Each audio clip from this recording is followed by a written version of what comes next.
I'm trying to, I guess it's like I'm doing interviews with people in the labor industry, whether it be professionals already in terms of the steelwork, like the steelworker union, electrical union, and also apprentices, to try and get a better understanding of what the process is in terms of like joining the apprenticeship program, moving on from there, and how to be successful, and how to gain access and to the apprenticeship programs, and to keep retention in the apprenticeship program for black workers. Okay. And those are like the two big things. So in these interviews, we're trying to sort of understand that process. That way we could create some sort of, Lola describes it as the Blink program. It's like the black leaders in.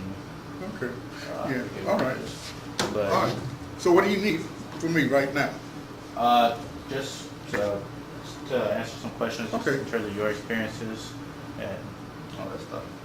All right, so can we start by you stating your name and your position? Okay, my name is Narashumah Ose, and I am really not so much a trades worker. I've done trades work, brick tending and some related stuff in years past. I do more labor compliance work related to the state's prevailing wage issues. I deal with project labor agreements, like LA Unified has a project stabilization. It kind of scared them back in '98, so they didn't want a project labor agreement, so they called it a project stabilization, just terminology. So I basically monitor for that and then work at getting people into apprenticeship programs. So that's more what I do. Okay. So how did you get started in terms of, well, first you mentioned that you have done some trades work. How did you get started with that? Well, as a kid growing up, it was really, going into the 50s, we were held to the lower positions always. You had that struggle that was going on in labor with the AFL and then CIO being more the positive group for black folks here in California in those days. And if you got in, you were lucky, but you were going to get in doing labor work, hard carrier, etc. I didn't start at that point. I started much later. My more recent experiences in this whole thing deal with after the civil unrest in '92. Now, I had been involved with labor compliance prior to that, but when I looked up and saw that they were cleaning up gas stations, construction sites, and we were not in the mix, and I said, no, something's wrong here, you know. And so what I did is that I'm a videographer, photographer, have been all my life.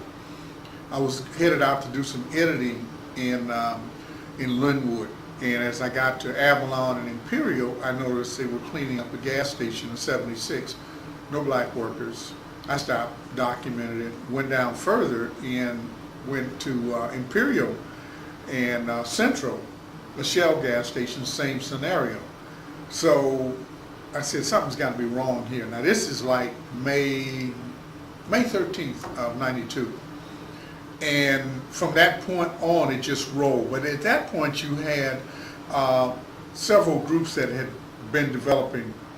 There was several groups developed right after that. And I began to research the whole contracting aspect of what was going on. And you're thinking, well, dang, the city just came unglued, and here again, people are being denied.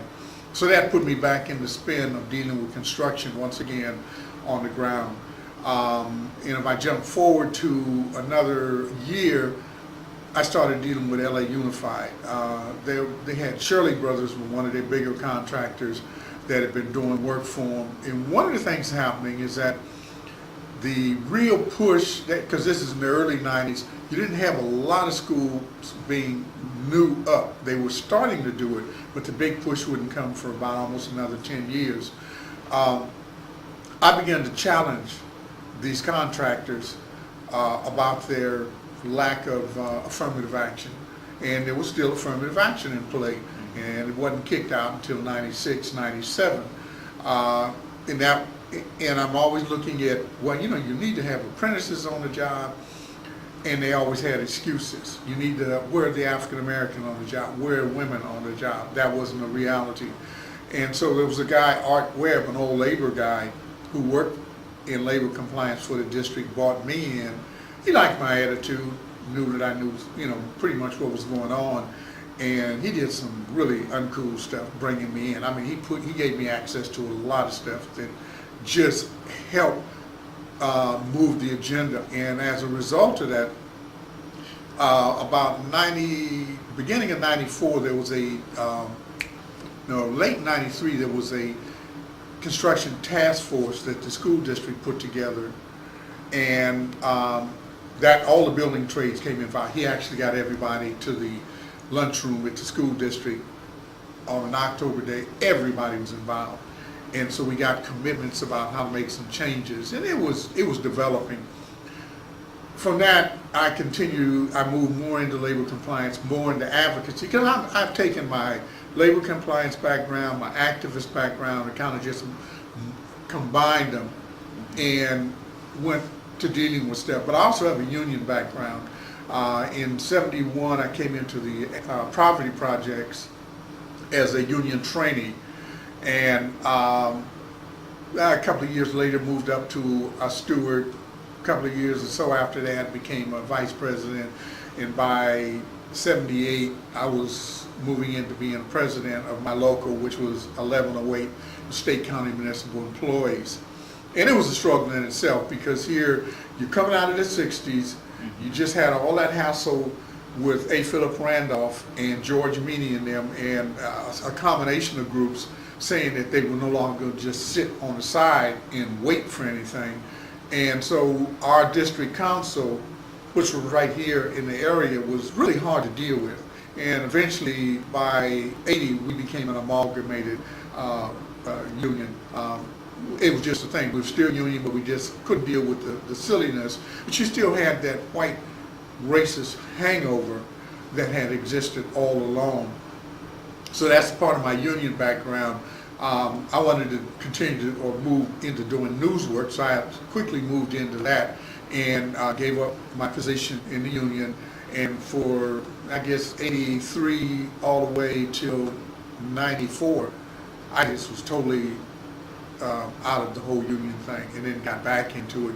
And what I've been doing all along is pushing to get people into apprenticeship. Right now, you're going through some, the economy's bad, so what you have are shops wanting to close. But see, there's a little game going on here. When you have a project labor agreement,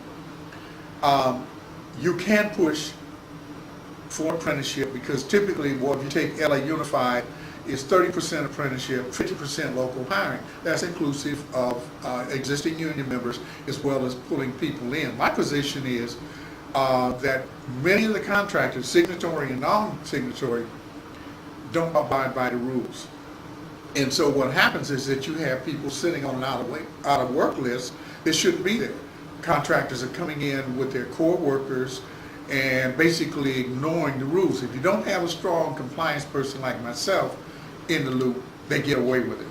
I quickly will send a note out indicating that there's an issue that we need to look at, and they typically blow you off.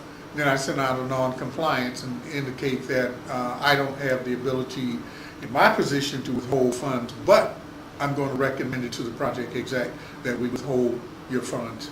They come in and run it. What is it I can do? And then you have to deal with business agents who are, in a sense, lost in space too. Too many of them too cozy to their signatories. And, well, the economy's bad, and, this guy really has his people. I don't care. We all signed off on a labor agreement in '98, '99 with the school district. What are you telling me now? No, it doesn't work that way, brother.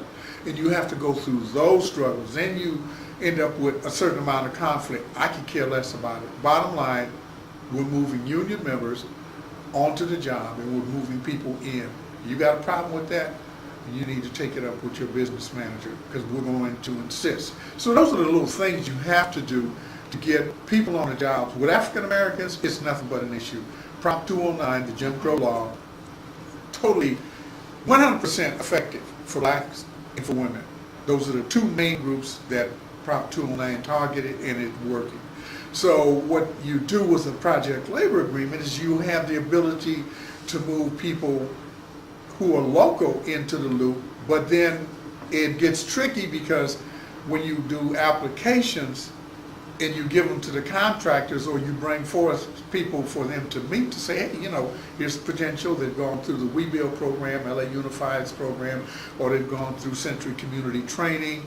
They have their OSHA 10-hour safety cards. They're really prepared. They invariably pick Hispanics, and a very few whites do I even come in contact with. They're either in the loop or they're not in the loop. So you get, and you present these applications, they invariably pick Hispanics. And so you have that scenario playing out. You really can't raise it because there's no one with the political will today, politicians, or even in the school district or in any of these other agencies, who are going to say, well, you know, we see a pattern of discrimination and we need to look at that. They don't want to touch it. So there's a real void in terms of leadership overall in the labor movement, in the political movement. And so you get stuck with people not being able to get onto jobs, pursue a career, or getting people, for me, off the out of work list. That's a big thing for me. How do I move people who are paying their dues onto the job? You know, so I can go on forever, you know.